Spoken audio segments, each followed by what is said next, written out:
I was at a party with my wife, Claire. A party is a fashionable term for a late-night happy hour among the intelligentsia, and I was happy because I had a very nice scotch in my hand clean. So I sat quietly in the corner and watched my wife and other people in the room. She was talking animatedly with her mentor and friend, Professor Randy Holcomb. Her hand movements were muffled due to the fact that she had a martini in one hand, but I could tell that she was trying to convey some point to the professor. For me, he was a pretty guy and a womanizer, but I never told her about my personal dislike for this man, because I knew that in response, I would only receive a rebuff. She believed that the professor could not be bad. Claire was a potential best-selling author. She wrote several short romantic stories that were published and received good reviews. In the last 2 years, she has focused on historical fiction and conducted extensive research into the time period to create the storyline, including political, social, economic, and geographical facts and issues. About 3 months ago, she began writing her book as a full-time author, and I have supported her efforts both financially and emotionally. She thought that within the next month or so, she would have enough of a finished book to send it off to a publisher for review. She was still doing research for the book, going to the library a couple days a week and meeting with the professor weekly. I was unhappy that she wasn't home, especially around him, but I felt like I had to trust her without confrontation. My name is Jim Mitchell. I'm 36 years old and I work for a consulting engineering firm in the area. Of course, not the most handsome guy, slightly balding, but I play sports and run, so physically I'm in pretty good shape. I'm paid fairly well, and I'm certified as a professional engineer, so I don't have a problem with job security. Claire is 34 years old, quite tall, slim, and quite attractive, although not beautiful. I thought her photo on the end paper of the book's cover would help sell it, but I might be biased. She had all the qualities I always wanted in a wife: pretty, smart, confident, and loving. Although the love had waned a little lately, and I attributed it to the long hours she spent on her novel. She never offered to read it to me, but only gave it to her mentor to read. As a professor of English literature, I assumed he had a better understanding of its merits than I did, but it was still annoying nonetheless. Claire and I discussed having children, and she agreed that she would like to have them someday, but first she wanted to establish herself as an author, so I waited patiently for the book to be finished, but I began to have doubts as time went on. But there is no end in sight. I was hoping that when this novel was finished, she would be ready to move on with her life, because apparently her biological clock was ticking. We were both only children, and our parents began to worry because there were no grandchildren in sight. If it took another 2 or 3 years before she was ready to have children, they might never become grandparents, I thought. The event that evening was being hosted by the dean of the art school, and I was there solely for Claire. I didn't mind these events, but they weren't my favorites.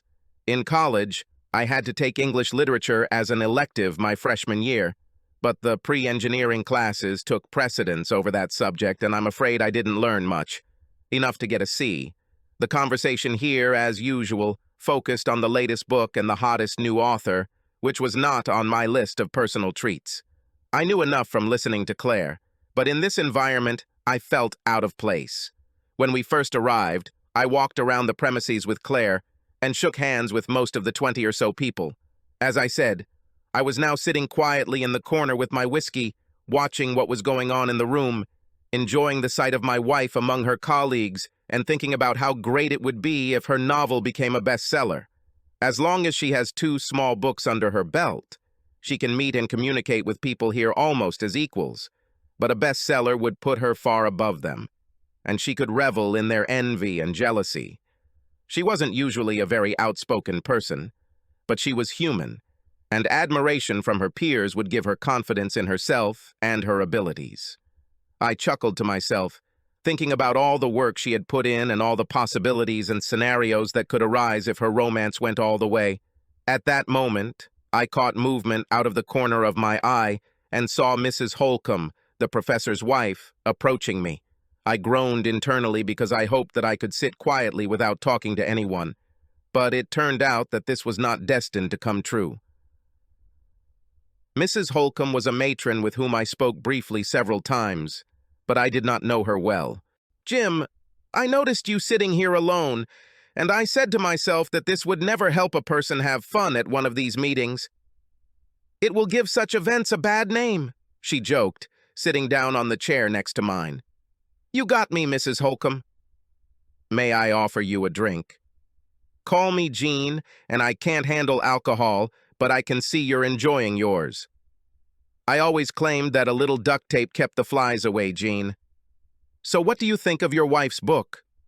Randy says he thinks it will definitely be a bestseller.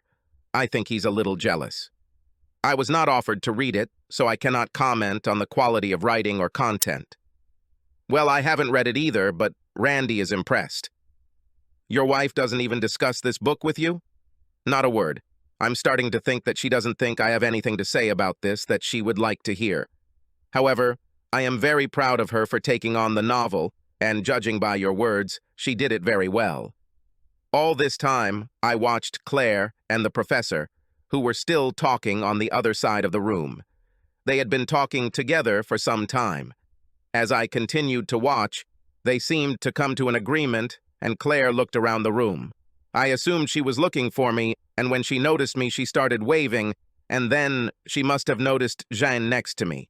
With what I could interpret as a worried look, she turned to the professor and said something to him. He looked in our direction and also looked at us strangely. Then they both hurried towards us without saying a word. As they approached us, I wondered what could have alerted them. Jean must have been watching them too because she commented on their actions.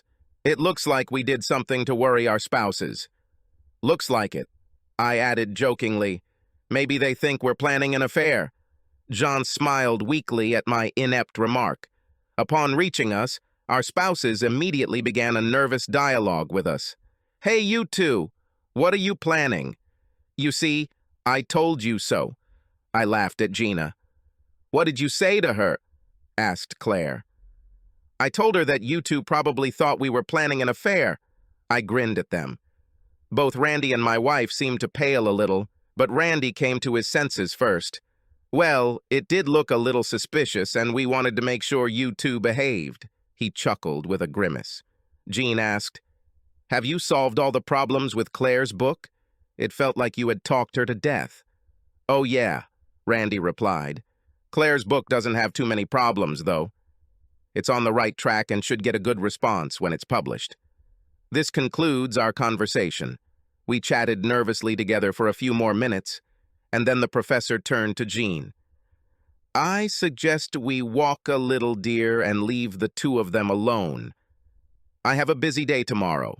Having risen, Jean turned to me. Thanks for the conversation, Jim. We'll do it again sometime. Great, Jean. It was a pleasure, I replied, turning to Claire, who was still standing silently. Do you also want to chat, or are you ready? I asked. I think we can go. It's been a long day and I'm tired. I got up and, having said goodbye to the owner and hostess, we went home. On the way home, Claire was silent while I drove, which gave me time to think about the reaction she and the professor had when they saw Jean and me talking together. Normally, it wouldn't have occurred to me that I couldn't trust Claire, but something didn't feel right, and I thought talking to John further might clear things up. I decided to follow up on this next week. In Wednesday, in the morning I managed to deal with a lot of problems at work and called Jean to arrange a meeting for lunch. She felt that there was something strange in the couple's reaction to our meeting that evening, and readily agreed to meet me for lunch the next day to talk about it. We met at O'Charlie's restaurant on the highway, since we were unlikely to run into our spouses or anyone who knew us there. First we had lunch, and then we started talking. You must have some problems if you called this meeting, she told me. I think so, but I'm not sure what to do next. Well, I also have some concerns, and they are stronger than yours. That's why I agreed to this meeting, she continued to explain.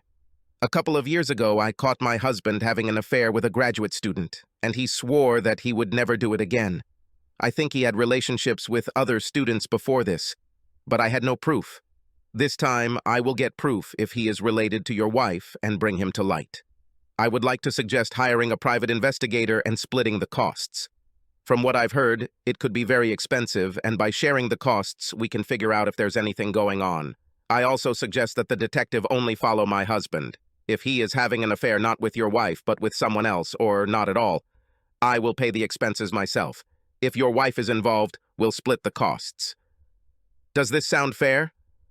I thought for a moment. Yes, I can agree. When do you want to do this? Right now. Are you free today at 3 o'clock in the afternoon? I have an appointment with an investigator who was recommended to me by a friend who had a similar problem. Okay. Give me the address and I'll meet you. I need to get back to work. At 3 o'clock in the afternoon, we met at the investigator's office, explained to him what we wanted, gave him the necessary information about our spouses, and Jean first left him a deposit.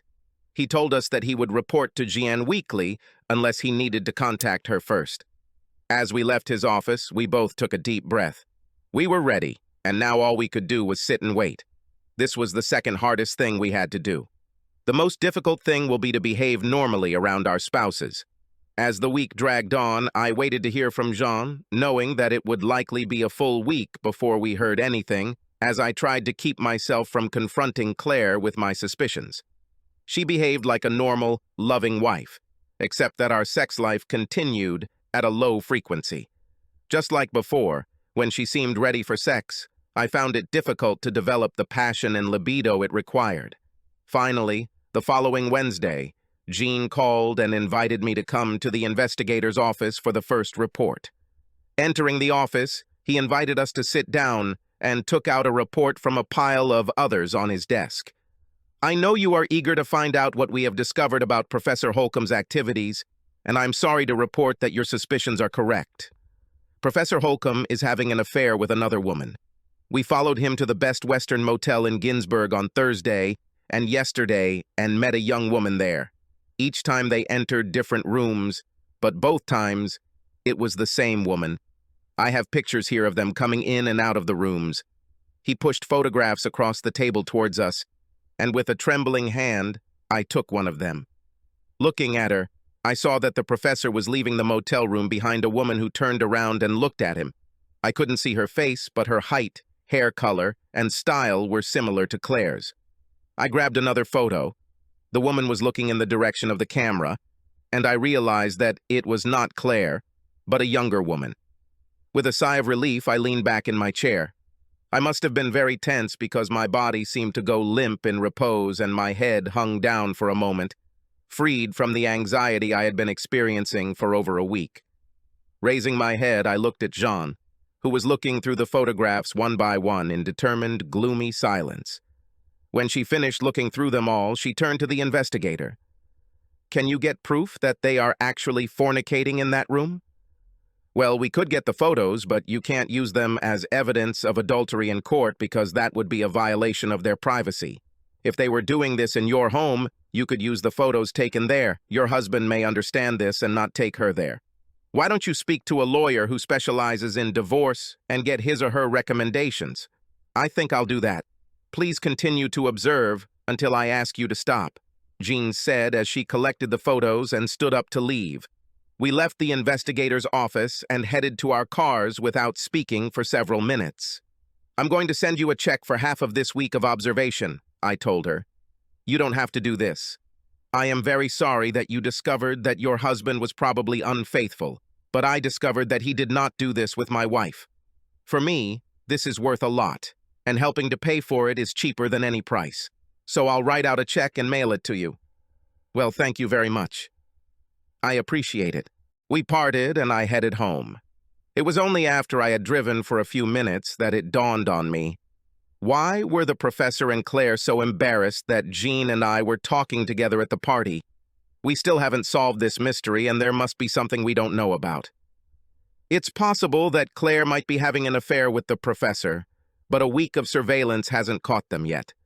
I was suddenly glad that Jean had assigned the investigator to continue monitoring. I should call her and let her know what I'm thinking about so she doesn't stop working without telling me. It was strange that in all my conversations with Jean, we had never come across anything that would even remotely point to a common factor indicating any careless actions on Claire's part.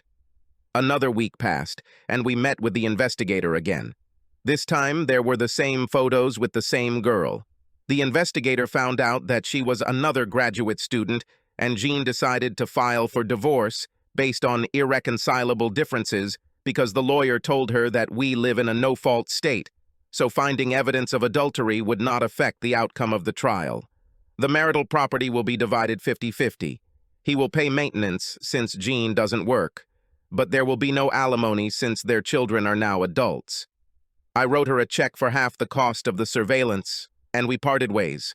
I still didn't know why our spouses acted so upset in the evening, but now I was sure that Claire was not having an affair with the professor, but what happened, I needed to find out, and hiring investigators to monitor the spouses was expensive. So maybe I should set up surveillance myself. I need to think about this.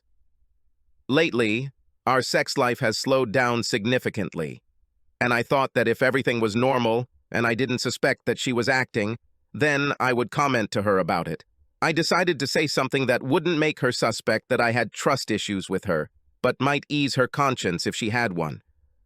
That evening after dinner, I talked about my problems. "Honey, did something happen to you? Are you feeling well?" I asked her. "I feel good."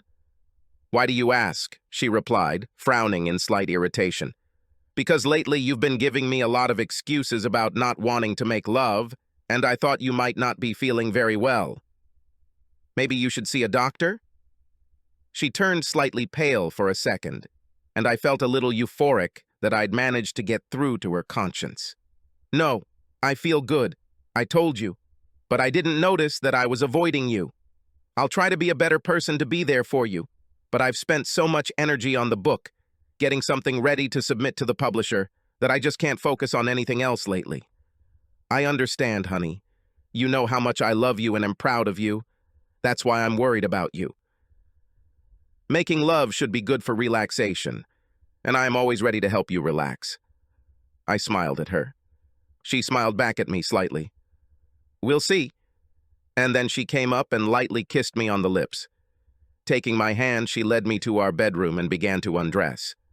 I watched her for a minute and also began to undress. It was surreal. My libido was certainly aroused, but I didn't have the feeling that she was making love with all her heart. It seemed like she was just doing it to please me, or rather to keep me quiet and ease her conscience.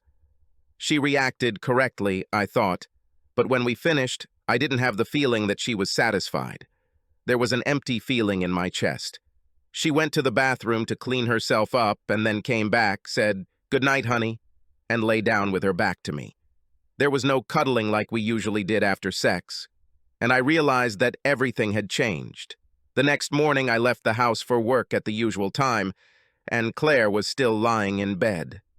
As I drove away from my house, I stopped the car and called the office on my cell phone to let them know that I wouldn't be there that day, and then headed to the car rental agency nearby. On a day like this, Claire usually went to the library to continue her research. After renting a car, I returned to our street and parked where I could watch our house from afar. Around 9 o'clock, I saw Claire leave the garage and walk away from me towards the university library. I positioned myself some distance behind her. She drove straight to the library, and while I was parking, she left the car and entered the building. I was a few minutes behind her, but I knew where she did most of her research and found her there as she prepared to look through the microfiche. Hiding behind a nearby stack, I could keep an eye on her, pretending to be interested in a large reference book. Half an hour later, another woman joined Claire, and when Claire saw her, she stood up, and they hugged. What surprised me was that they lightly kissed each other on the lips as a sign of greeting. Now I was completely confused, but I continued to watch. Claire returned to her seat for the microfiche, and the other woman took a book out of her bag and began to read, as if she was stalling for time. Claire continued to work for another hour before she signaled she was done for the day and began gathering up her notes and personal items.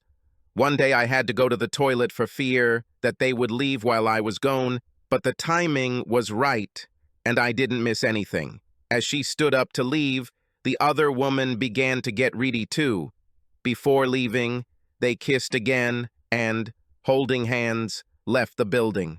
When they reached the parking lot, they separated and walked to their cars. I lingered on the back deck until they started moving, and then slipped behind them as they both headed in the same direction, which was the opposite direction to our house. They didn't seem to notice me as I followed them, as I kept a respectful distance behind them. The traffic was busy, there were few traffic lights, but we were not driving in the direction of our house.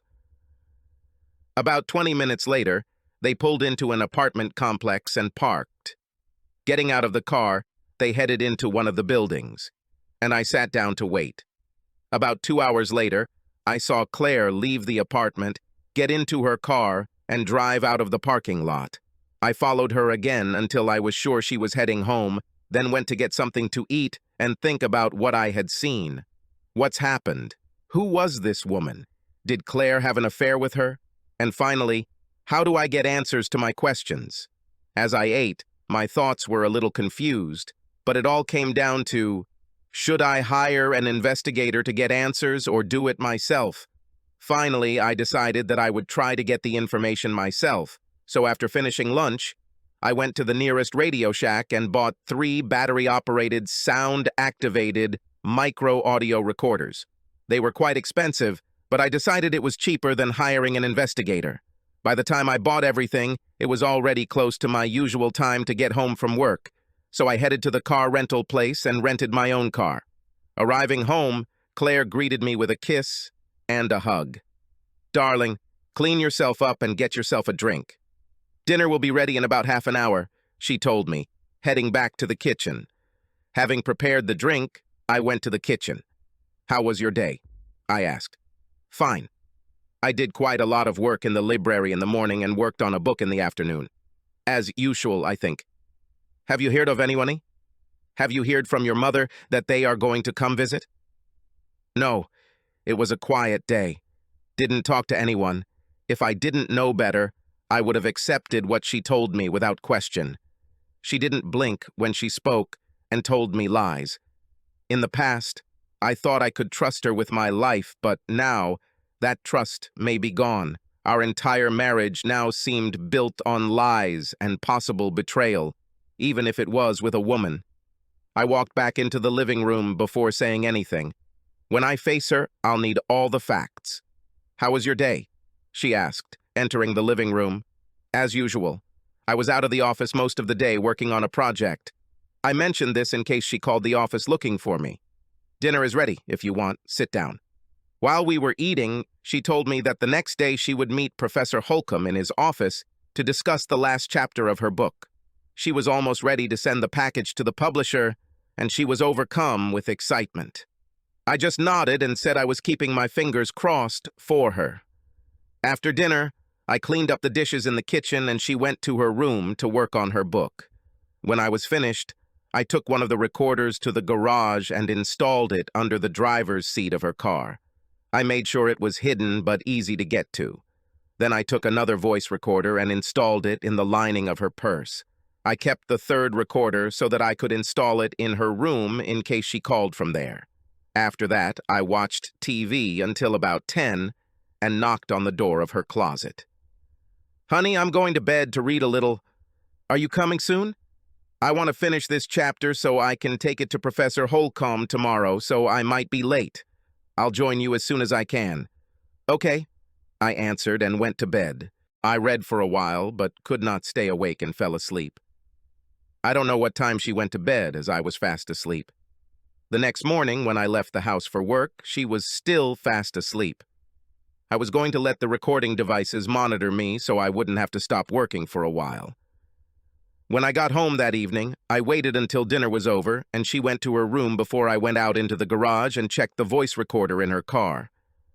I wasn't surprised that he was practically empty as far as conversation was concerned. I then found her purse and listened to the voice recorder I had hidden inside, using headphones. Again, nothing special. I listened to her talk with Professor Holcomb about her book. They seemed to be interested in nothing else, so I reset the entry and put it back in place. We'll have to wait to check the recorder in her room. This evening was a repeat of the previous one, and I ended it by going to bed alone again. The next morning, I woke up early and slipped into her closet to pick up the last tape recorder. This recorder contained an interesting but short, one-sided conversation. First, I heard a number dialing, which meant Claire was calling. "Hello, it's me," I heard my wife's voice. "Is everything still valid for tomorrow?" I couldn't hear the voice on the other end very well, but it seemed to be a woman. "Yes, I'm looking forward to it too. But I'm a little worried. Jim is acting a little strange. I wonder if he suspects something." "No, I'm not going to leave him just yet, thanks for the offer. I need to take this part of the book to the publisher and get a commitment from them before I decide to leave it. I still need his support for some time. I will be glad when we can fully be together. These attempts twice a week hardly satisfy me. I'm glad I can see you for a few hours tomorrow." It was hard, trying to be intimate with Jim just to keep him a little satisfied. "I really don't enjoy it as much as I enjoy being with you." "Okay, I love you too. See you tomorrow at the library." I was stunned. Everything became clear to me, what she was doing and what her plans were. I thought I loved this woman and she loved me back. And now it turns out that she is simply using me to feed, clothe, and house me while she writes her book and indulges in affairs. How little I knew this woman after all the years of our marriage. I hastily reset the recording and hid the recorder again, and then went to work, completely shocked by the revelations of her betrayal. I sat in a fog for about an hour at work, and then decided that I needed impartial advice on how to move forward with my marriage. Obviously, he was destined for divorce, but I needed to protect myself financially before that happened. I learned the name of a divorce lawyer from a friend who had just gone through a difficult divorce and called and made an appointment for the next morning. I wanted to listen to the tape recorders again and see if I could gather more data to give to the lawyer. That evening, I learned that the voice recorder in her purse was the final reason for the divorce. The recording began in the library, it seemed to me. Not for long. "Okay, I'm almost finished. All I have to do is pack my things and we can go to your apartment. God, I need you so much," I heard Claire say. Another female voice answered, "Let's hurry up. It's late and you want to be home on time." I decided that I had enough information, so I did not hide the recorders. Instead, I made 3 copies of the relevant content.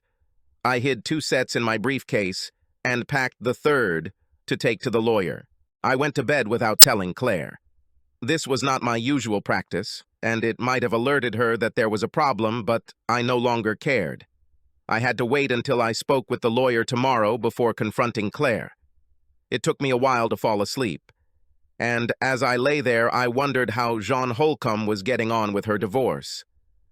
The party scene was certainly an eye-opener, but I was still puzzled as to why the affair between Claire and the professor had not yet been resolved. I fell asleep again before Claire came to bed. The next morning, I came to work, and after talking with my boss, I went to see a lawyer. His secretary immediately upon arrival showed me to his office, and I spent about 15 minutes explaining the situation with my wife. I also let him listen to my recordings of her conversations with her mistress. When I finished, he asked me a few questions. "This book your wife is working on, do you know whether it will sell?" "I've never read it, but my wife collaborated on it with Professor Holcomb of the English department at the university, and I understand he's delighted with it.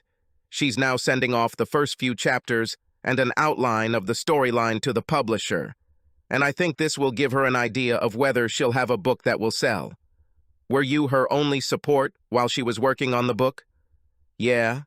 She quit a good job a couple of years ago to work on the book full-time, and I've been 100% supportive the whole time, financially and, I think, emotionally." "What do you want from this? Do you want a divorce, separation, or do you see the possibility of reconciliation after some time of consultation?" "I'm going to get a divorce, and I want to make it as difficult as possible for her after I heard what she told her mistress.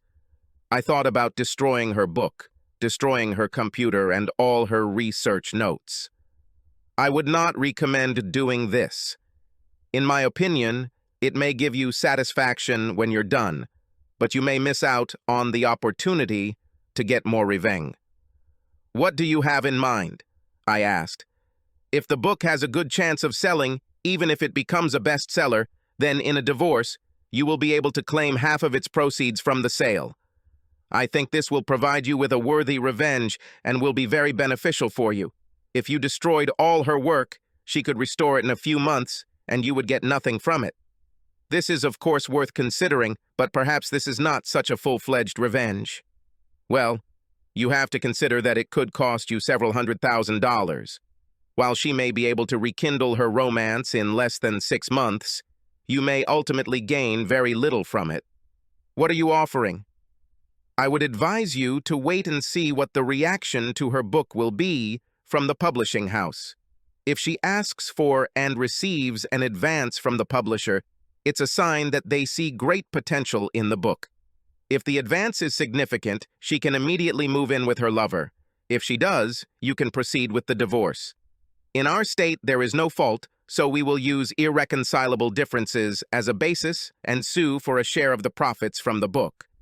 You can use adultery as a reason, but it will not affect the outcome and will likely be much more expensive. If selling the book generates income, you probably won't have to pay maintenance. Also, you say she had a well-paying job before she quit to work on her book. This will also work in your favor in terms of content. Looks like I have something to think about. Could you give me a day to think it over and then get back to you? No problem. Just call me and let me know. I left the lawyer's office and went back to work. I spent the rest of the day doing very little as I considered my options. I really wanted to somehow hurt her for using me, but I didn't want to jeopardize getting a financial share from the sale of her book. Then I remembered something about Claire's parents. They were fundamental Christians and would not have taken kindly to their daughter having an affair with a woman and committing adultery. If there was some way to use this as revenge, it would give me great satisfaction after it was all over. An idea popped into my head. On my way home from work, I stopped at Radio Shack again and bought another surveillance item. At home, Claire and I ate the dinner she had prepared. She told me that she would send the package to the publisher the next day, but did not expect a response for at least a month. She also mentioned that she heard that Professor Holcomb's wife was divorcing him because she caught him with another woman, and it would cost him dearly. I smiled to myself and made a remark that I could see Claire didn't like. This is what happens when you play. I know I would want to get even if this happened to me. She turned pale and quickly regrouped. Why do you think this will happen to you? Do you think that I can play with you? She asked impudently. Now, honey, I know that you are as faithful a wife as possible. It's just that spouses who cheat on each other irritate me and I start to get angry. You know, I'm sure that you will never do this to me, and I will never do this to you. She quickly changed the subject. Don't forget that today is garbage night, and there are several bags of things in the garage that need to be sorted for recycling. Okay, I'll take care of it.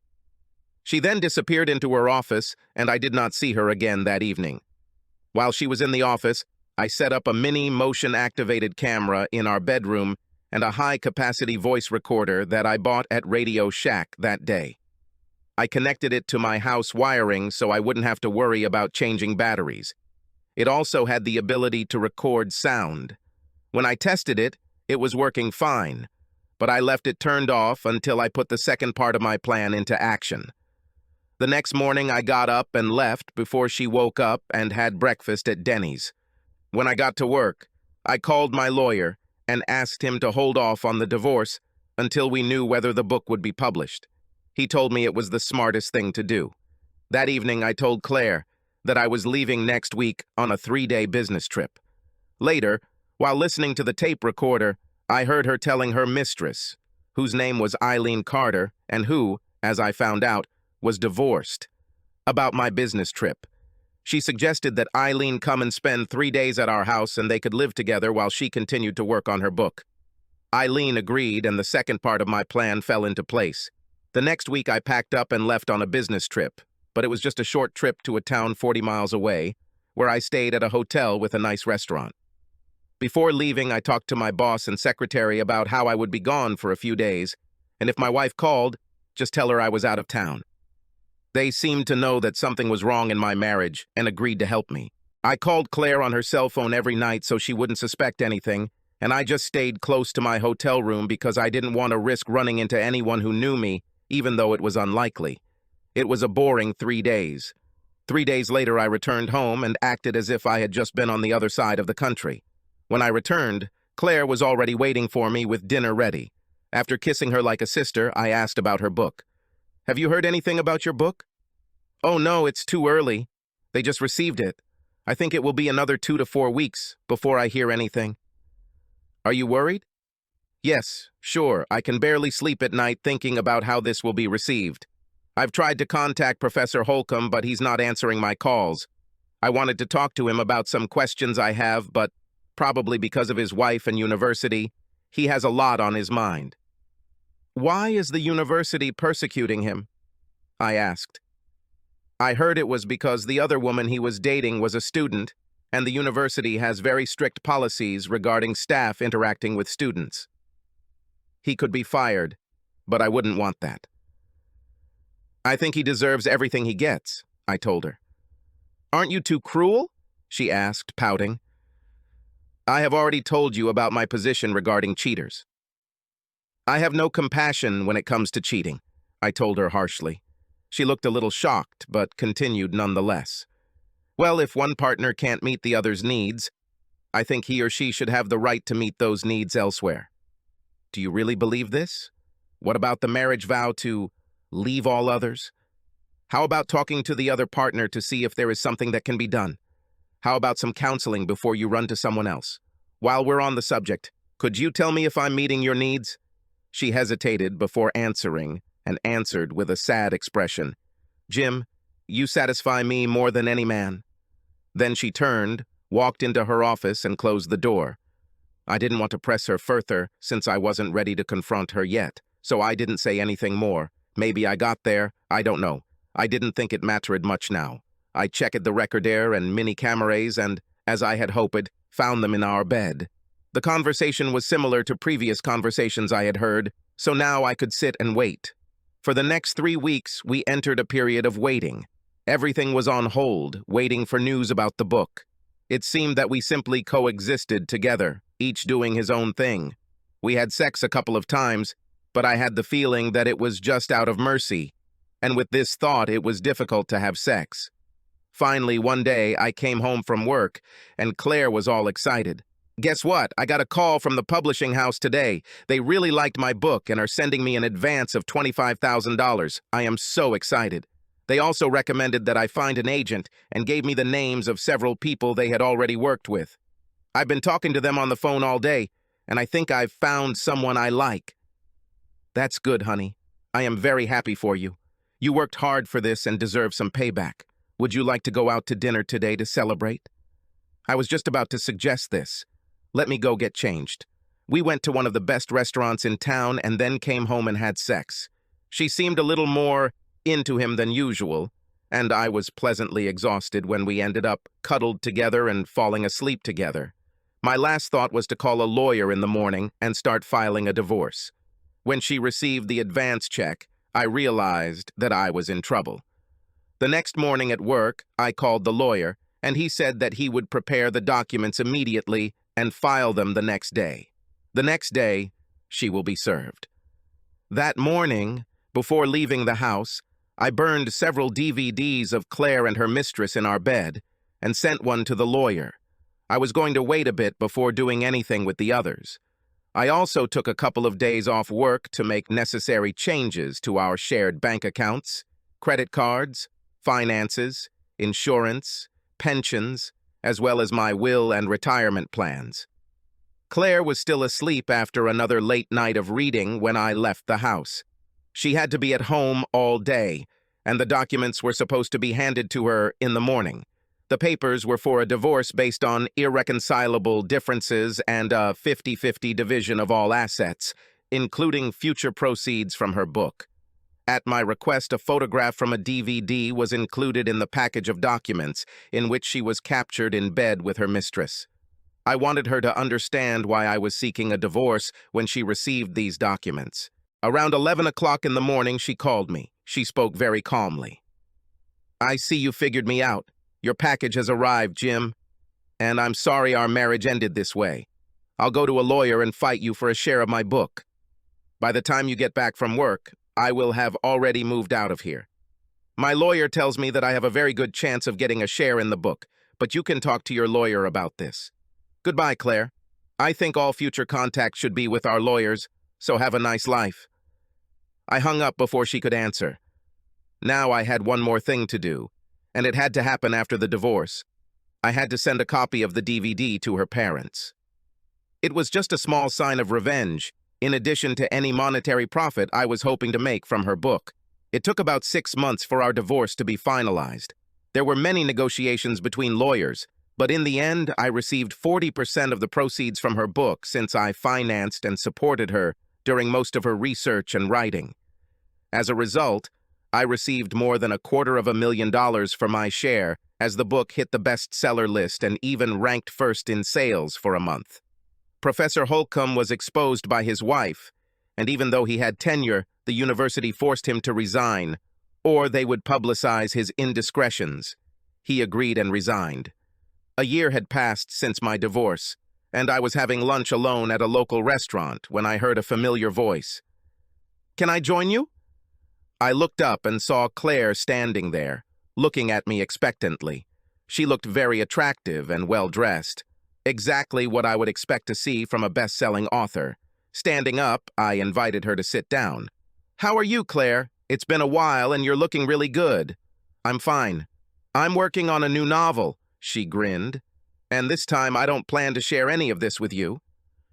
Laughing, I replied, "I have no doubt that it will be a great success."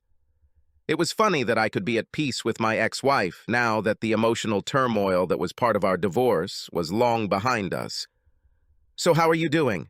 Any new romantic interest in your life?" "No, just casual dates, but nothing serious. I'm in no hurry to jump into the fire again. What about yourself?" She played a little at my remark, but continued with a smile. "I'm single, like you, with no romantic interests. What happened to Eileen? I thought that her and same-sex relationships were your thing." She seemed reluctant to answer, but after a pause, she confessed something to me. "My affair with Eileen only lasted a few months. The novelty and excitement seemed to wear off, and we broke up. Since then, I have not had another woman. I have to admit that, looking back, I understand what I gave up when we broke up, and I'm very sorry that it turned out this way. I guess I'm sorry too, but trust is so easy to lose and so hard to regain. I think I'm still mad at you for sending that DVD to my parents. They are just now coming to their senses and starting to talk to me again. I guess I just wanted revenge for the way you played with me." "I've often wondered about this," she said. "How did you find out about my carelessness with Eileen? This really bothered me, because I was trying to make sure you didn't find out about it until the book became a reality." I took a moment to think back to the moment I first suspected something, and still felt puzzled when I answered, "Remember that party at the dean's house? I think it was a couple of years ago during the Christmas holidays. Yes, I remember, but I don't remember anything I did there that concerned Eileen. I then told her about my feelings about the professor being a womanizer, about the conversation with the professor's wife, Jean, and about her and the professor's reaction to us talking together. This reaction, coupled with the fact that Jean had already caught the professor in an earlier fling, made us suspicious that there was something more sexual about their reaction to our meeting than a book mentoring, and we thought that for some reason they didn't want us to talk together." Claire looked at him in surprise before answering. "As far as I remember, we reacted this way because Randy and I had been talking for a while and forgot about you two. This happened because we were suddenly overcome with guilt for neglecting you. We weren't involved in a relationship, and we certainly weren't concerned about you hanging out together." "Anyway," I told her, "because we misinterpreted this reaction, we went and hired an investigator who discovered the professor's affair with the student, but did not find that you and him were involved. Subsequently, since I was still suspicious, I hid some tape recorders and recorded your affair with Eileen, so it was your and the professor's innocent reaction to Jean and I talking together that led to the discovery of 2 affairs and the breakdown of 2 marriages. How strange." Subscribe to our channel so that your second chaff doesn't cheat on you, and go ahead and listen to the next story, because this story is nothing compared to the next one. If you're under 18, don't even think about listening to the next one.